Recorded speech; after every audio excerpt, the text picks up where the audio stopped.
Bonjour, nous sommes le 25 août 2023, avec la météo qui est pluvieuse pour la journée d'aujourd'hui, et il fait sombre. Donc on commence à retrouver le sombre. Le sombre, nous avons connu des orages hier et avant-hier au cours de la nuit, donc bon, ils ont quand même duré ces orages-là. Mais c'est surtout qu'on a de la pluie, hein. Et il y a eu de fortes pluies hier, et il y a une forme de nébulosité qui revient, donc on ne reconnaît plus l'été ici du tout. En plus de ça, la température a chuté.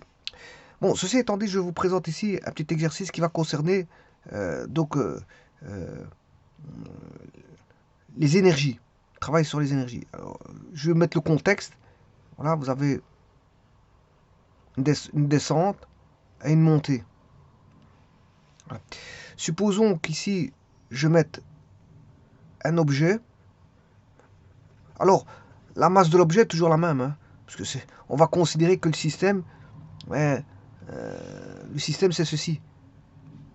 C'est l'objet et cette pente-là. C'est l'objet sur une pente. Donc, l'objet que je veux appeler, comment est-ce que je peux l'appeler? L'objet A, l'objet A, bien, va tomber ici, sur la pente, va dévaler la pente, pour ensuite la remonter et arriver ici. Bon, je pourrais même faire une autre pente, hein. Alors, pourquoi? Je vais vous expliquer pourquoi. Parce que si je, je communique une vitesse de départ, il va monter plus haut que où il était. Donc, je vais remettre une pente comme ceci. Voilà. Et là, si je lui communique à l'objet A une certaine vitesse, voilà, l'objet A, que je vais appeler, bon, sa vitesse, je vais l'appeler V1. Bon, il y aura toute une panoplie de vitesses parce que là, il va dévaler la pente, la vitesse va augmenter, puis la vitesse va diminuer, mais il sera capable de monter jusqu'à une certaine hauteur. Voilà. Et donc là, on va remettre l'objet. Donc, c'est l'objet A. Alors, quelle est la différence entre ce A-là, ce A-là et ce A-là? Ben, on dira qu'ils ont changé de situation. C'est la situation qui a changé. Ils ne sont pas au même endroit. La masse est toujours la même, hein. Au niveau situation de la masse est toujours la même. Il n'y a pas. Alors, la masse, ici, je vais l'appeler M1 ou M. Je peux l'appeler M1. Mais comme j'ai mis un indice ici, V1, alors je vais appeler la situation ici S1. Et là, la situation S2. Alors, je vais appeler la masse ici M1, mais la masse ici n'a pas évolué. Donc, il n'y a pas eu de changement de masse. Donc, on a toujours M1. Par contre, ce qui a évolué, bien sûr, c'est la vitesse. C'est la vitesse. Alors, supposons que on connaisse, on puisse mesurer les vitesses. On a euh, une mesure de vitesse ici qui est donnée au départ. On connaît la vitesse de départ et on connaît la vitesse de fin. Et comme il y a deux situations, il y a situation S1, S2, donc c'est le départ et la fin. Ou la situation, si vous voulez, d'entrée et de sortie. Je peux appeler ça l'entrée, et ça la sortie, ou ça le départ, et ça, je me rappelle plus ce que j'avais dit tout à l'heure, départ et la fin. Voilà, il y a toutes sortes de manières de considérer ces deux situations. Situations que j'appelle S1, S2 ou entrée-sortie ou départ-fin. Maintenant, si je prends une situation euh, un niveau de référence, si je prends un niveau de référence 0, ça c'est la référence 0, que je c'est bien sûr la hauteur 0, h égale 0 mètre, eh bien ici nous avons une certaine hauteur que je vais appeler H1 qui est connue au départ, hein, et l'inconnu, ben, ce sera la hauteur H2. Donc là, on aura une hauteur H1 et à côté de ça, on aura, enfin en situation S2, on aura une hauteur inconnue. Voilà. Et on demande de rechercher, on connaît M1V1, M1V1, H1, donc on connaît la situation de départ, on connaît partiellement la situation de sortie ou de fin, ou la situation S2, mais on ne connaît pas, juste c'est la hauteur qu'on ne connaît pas. Donc c'est H2, il faut trouver H2. Quelle est la hauteur communiquée en situation S2, sachant qu'on a une vitesse V1 de départ qui est non nulle. Hein. C'est parce que si elle était, voilà, si on part du départ, V1 égale 0, hein, on va pas monter, on va pas monter. Bien sûr, il n'y a pas de frottement. On considère qu'il n'y a pas de frottement. On va pas monter jusqu'à la hauteur H2. Hein, ça vous aurez compris ça. Voilà, donc ici, H1, V1 est différent de 0 pour pouvoir monter la pente. Alors, comment trouver cette hauteur H2? Eh bien, c'est grâce voilà, aux énergies. Alors, quel type d'énergie que l'on a ici? Ben, on a deux types d'énergie. On a une énergie potentielle, énergie, c'est de l'énergie mécanique. Hein. Voilà, on a de l'énergie mécanique en jeu. Et l'énergie totale mécanique en A vaut celle de... au point, oui, je vais mettre les points. Parce que ça, A c'est la masse. Alors maintenant, je vais mettre les points. Ici, je peux appeler ça le point... comment est-ce que je peux appeler ça? Oui, j'aurais dû pas appeler l'objet A. Bon, ici, je ne vais pas l'appeler objet A, je vais appeler le corps. On a un corps.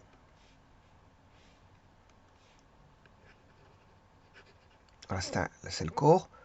Et là, de nouveau, le corps. Alors, les points, les situations, les points de vue situationnels. Ici, on a un point A. Et là, on a un point B.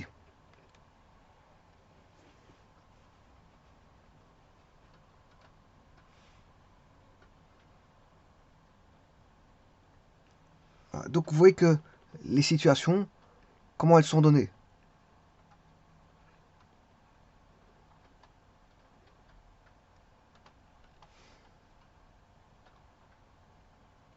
Donc ici, je peux mettre la situation S1. Et là, la situation S2. Donc, il se trouve, d'un côté, il se trouve en A. Et de l'autre côté, il se trouve en B. Au point A et au point B. Et donc, vous voyez, ce qui a changé, c'est les hauteurs. Et comme elle est lancée avec une certaine vitesse de départ, ben, ça va lui permettre de monter la pente jusqu'à une certaine hauteur. Bon, elle ne peut pas monter indéfiniment. Ça, vous aurez compris que elle va s'arrêter à un moment donné pour redescendre si la pente est trop haute. Voilà. Mais ici, on va calculer la pente jusqu'où elle peut aller. Jusqu'où elle peut aller au maximum. Avant, sans qu'elle, voilà, avant qu'elle ne redescende. Eh bien, pour ça, il faut travailler sur les situations. On a deux situations. L'énergie mécanique dans la situation 1 est égale. Il y a conservation de l'énergie. Il n'y a pas de frottement ici, rien de tout ça. Donc, qu'est-ce que je veux dire? Il y a conservation d'énergie. Conservation d'énergie dans les deux situations. Bon, entre les deux situations, il y a une infinité de situations. Là, on a une situation, là, on a une situation, là, on a une situation, là, on a une situation. Donc, on a toute une infinité, puisque c'est une courbe ici, de situations. Mais dans tous les cas de figure, on a la conservation de l'énergie, quel que soit le point. Donc, si on a un point de vue conservatif, au niveau énergétique, au niveau de l'énergie mécanique, ça veut dire que deux points suffisent. Hein. Un point de départ et un point de fin suffisent pour avoir toute l'information. Donc il ne faut pas connaître tous les détails de toutes les situations. Deux situations suffisent. Une de début, une de fin peut donner voilà peut permettre de retrouver les paramètres dont on recherche. Notamment, bien sûr, il faut des données, hein. Alors, quelles sont les données ici? Je vous ai dit qu'en situation S1, les données, c'est la masse M1, la vitesse et la hauteur H1. En situation S2, c'est la masse M2, la vitesse V2 et la hauteur... Non, pas la hauteur justement, parce que la hauteur on cherche. La hauteur on cherche. Bon, donc l'inconnu, bien sûr, c'est la hauteur H2. Alors, à côté de ça, il y a d'autres données non dites, il y a des non-dits. Mais le non-dit, c'est qu'on est dans un même lieu et que la gravitation ici, G, est constante. Elle est constante parce que c'est... Bon, situation 1, situation 1 et 2 sont l'un à côté de l'autre, hein. Voilà, c'est en un même lieu. Donc le G, je vais prendre environ 10 newtons par kilo. Alors pourquoi G, je ne les mets pas en mètres par seconde carré? Parce que ici, bon, c'est plus facile de mettre ici la force. Le poids, c'est quoi? Le poids, c'est la masse fois la gravitation. Voilà. Donc la gravitation, c'est quoi? C'est le poids sur la masse. Le poids, c'est en newton et la masse, c'est en kilos.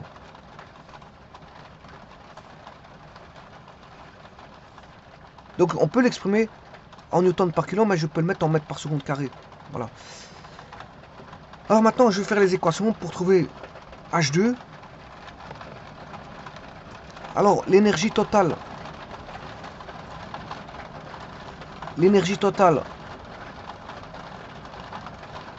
en situation 1, c'est-à-dire au point A, la situation en A, en situation 1, est égale à l'énergie totale au point B. Mais ce qu'on sait, c'est que l'énergie totale, c'est de l'énergie mécanique. Donc ça, c'est un point de vue conservatif. Le point de vue conservatif, le voici. Le point de vue conservatif, il est là. Il suffit de connaître deux situations pour connaître l'état. Notamment qu'on connaît beaucoup de choses, hein, puisqu'on n'a pas beaucoup d'inconnus. On n'a qu'une seule inconnue qui est H2, la hauteur. Alors on connaît situation 1, on connaît tout. Mais la situation S2, il n'y a que la hauteur qu'on ne connaît pas. Donc qu'est-ce que je vais faire? Je vais écrire l'équation de l'énergie totale en A. C'est l'énergie potentielle en A plus l'énergie cinétique en A. L'énergie totale en B, c'est l'énergie potentielle en B plus l'énergie cinétique en B. Donc ça, c'est la situation 1, la situation 2. Chacun concourt à voir ses équations. Donc ça, je peux écrire que l'énergie totale en A vaut la masse M1 fois la gravitation fois... Ça, c'est, vous aurez compris que c'est le poids. Hein. C'est le poids fois la hauteur H1. Alors tout est connu ici. Hein. Et l'énergie cinétique, c'est 1/2 M1 fois la vitesse 1 au carré. Alors je peux écrire la même chose pour au point B. Au point B, c'est la masse n'a pas changé, la gravitation non plus. Ça reste, le poids reste constant, il n'a pas varié. Mais cette fois-ci, on a une hauteur H2 qui est inconnue.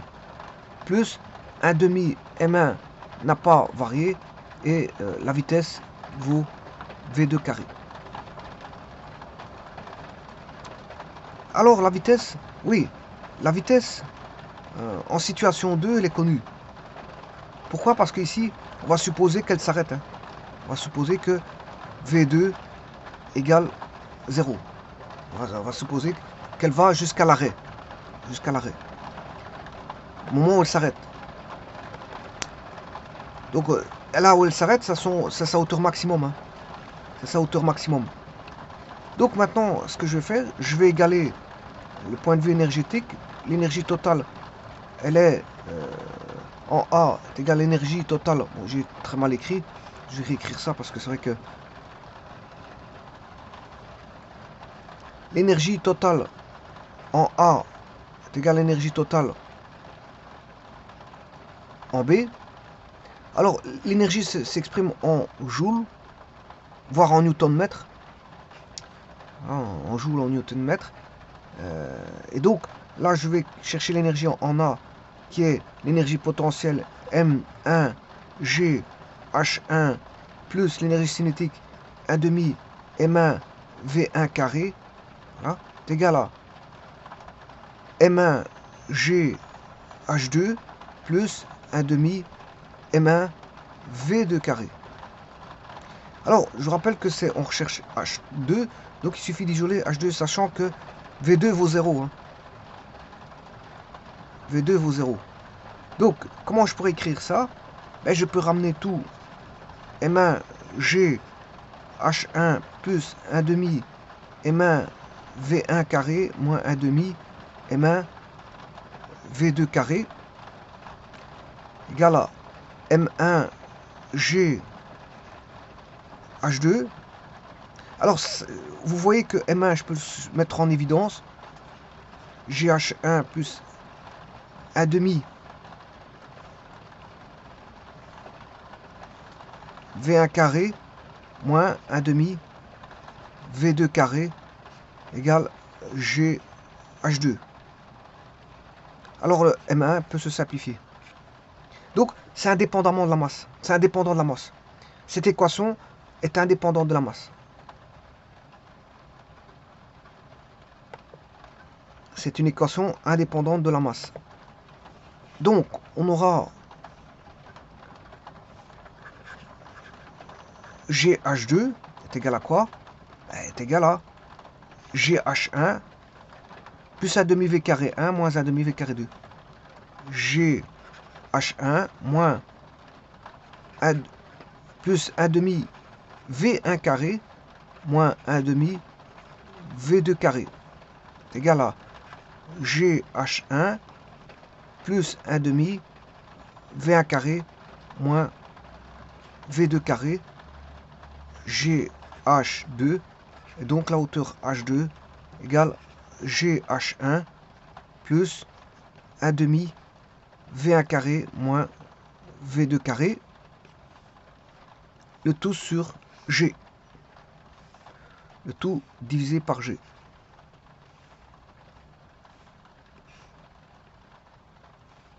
Alors, je peux encore aller plus loin avec ça. Alors, je vous rappelle que V2 vaut 0. Hein. Donc, après, je peux simplifier. Dans ce cas-ci, je cherche pour que il s'arrête. Il s'arrête. C'est l'endroit où il va s'arrêter. Donc ici, je vais faire quelques petites simplifications. Je vais rechercher, j'ai fait une petite bêtise. J'ai fait un énorme zoom de 500%.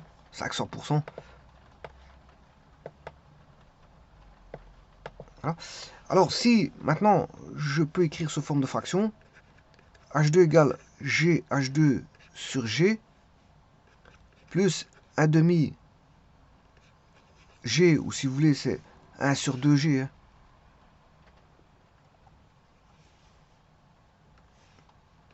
Hein. Sur 2G, V1 carré moins V2 carré. Ces deux-ci vont simplifier. Attention que là, c'est pas H2 mais H1.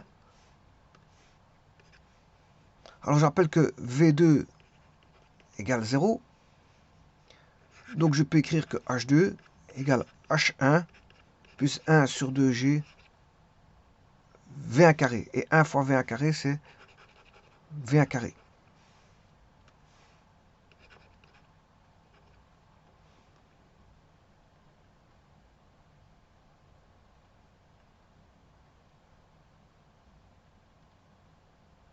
Donc il suffit de connaître la vitesse V1.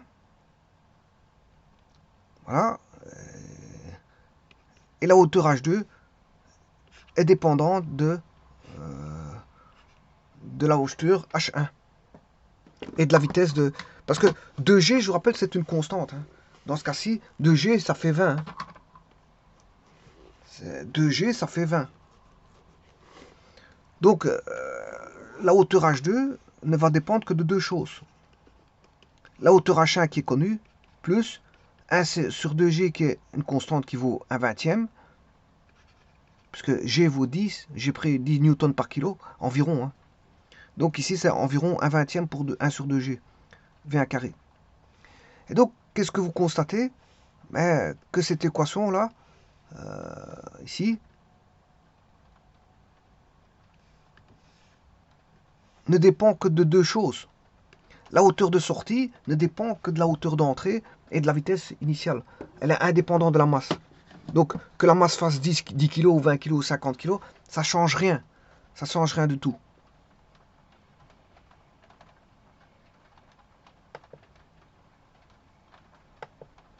Et donc ici, on est... Attention que c'est le carré de la vitesse.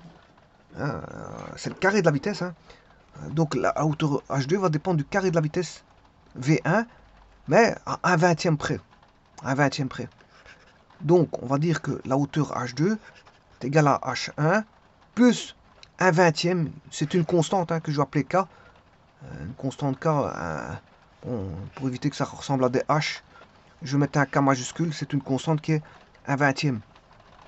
K V1 carré. Voilà. Avec K qui vaut un vingtième.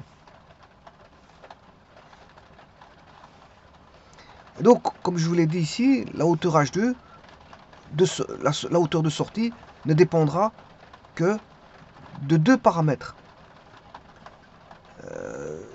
par rapport à l'initiale.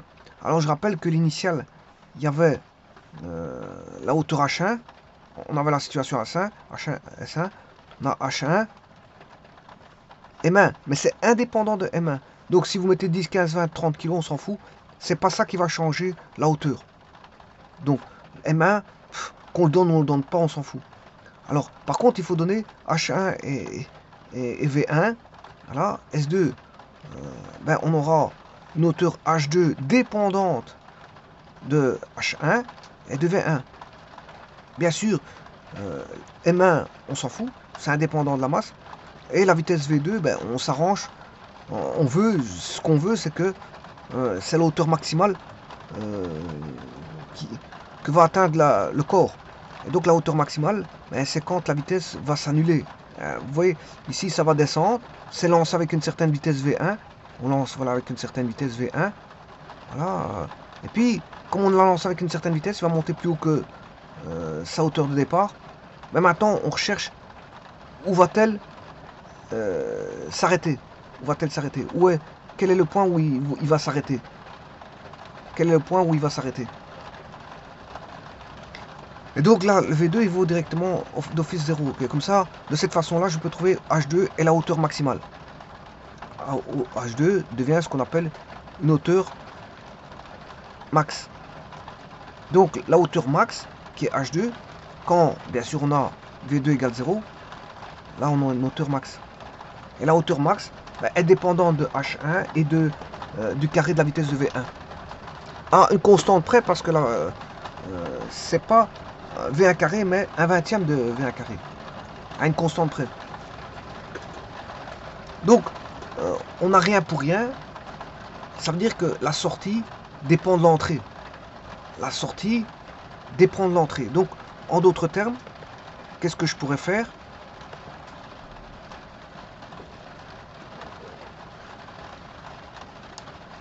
Donc, vous avez une variable d'entrée, H1. Voilà. Vous avez une vitesse V1. Voilà, ça c'est les paramètres de départ. H1, V1. Bon, qu'est-ce qu'on va faire avec V1? Alors, ici, je ne mettrai pas ça comme ça. Qu'est-ce qu'on va faire avec H1? Pour l'instant, rien. Donc ça, ce sont les entrées. Hein. Les entrées que l'on a au départ, H1, V1. Qu'est-ce qui se passe?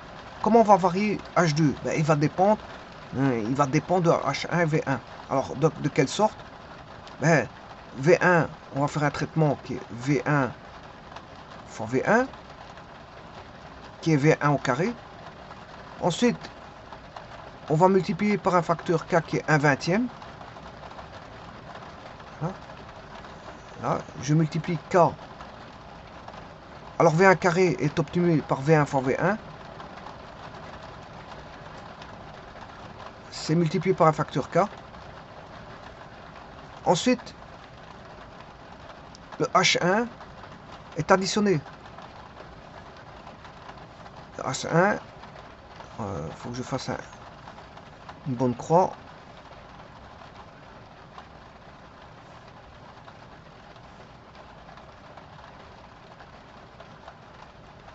Voilà.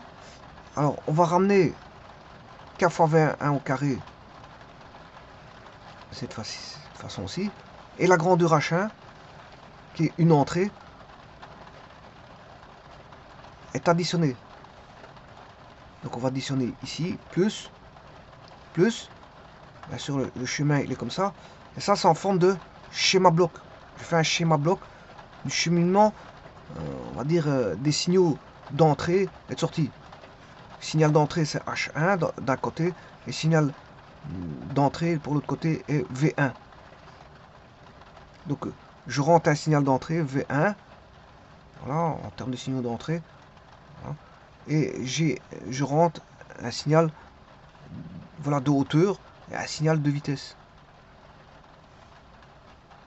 Et j'en ressors quoi? La somme. C'est-à-dire, et là j'ai bien la variable de sortie, H2. Alors, je rappelle que ça, ce sont les entrées, input, et là, H2, c'est la sortie. Alors je rappelle que H2, ça fera K1 plus KV1 carré. Voilà.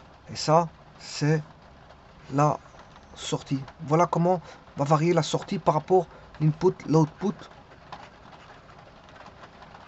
input, entrée,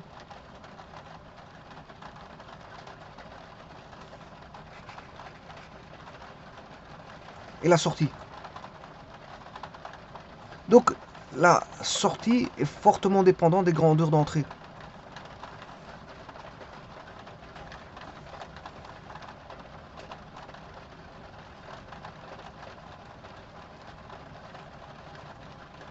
Et donc je peux faire un tableur en fonction de H1 et V1, en fonction des, ou simuler ça, faire une simulation en fonction des hauteurs H1 et V1 et de voir quelle sera la hauteur atteinte H2 par une simulation au travers d'un logiciel en fixant H1 voilà, ou V1 ou en maintenant par exemple H1 constant et en faisant varier V1 d'une part pour différentes hauteurs H1 ou alors je fais varier V1 en maintenant la hauteur constante ou je fais varier H1 en maintenant la vitesse V1 constante.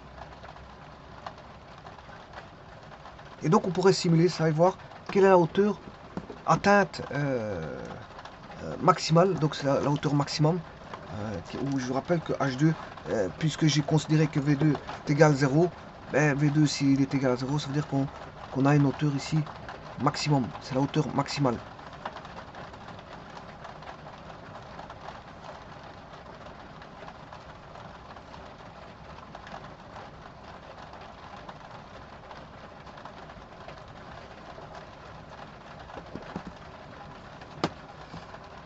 Je vous remercie.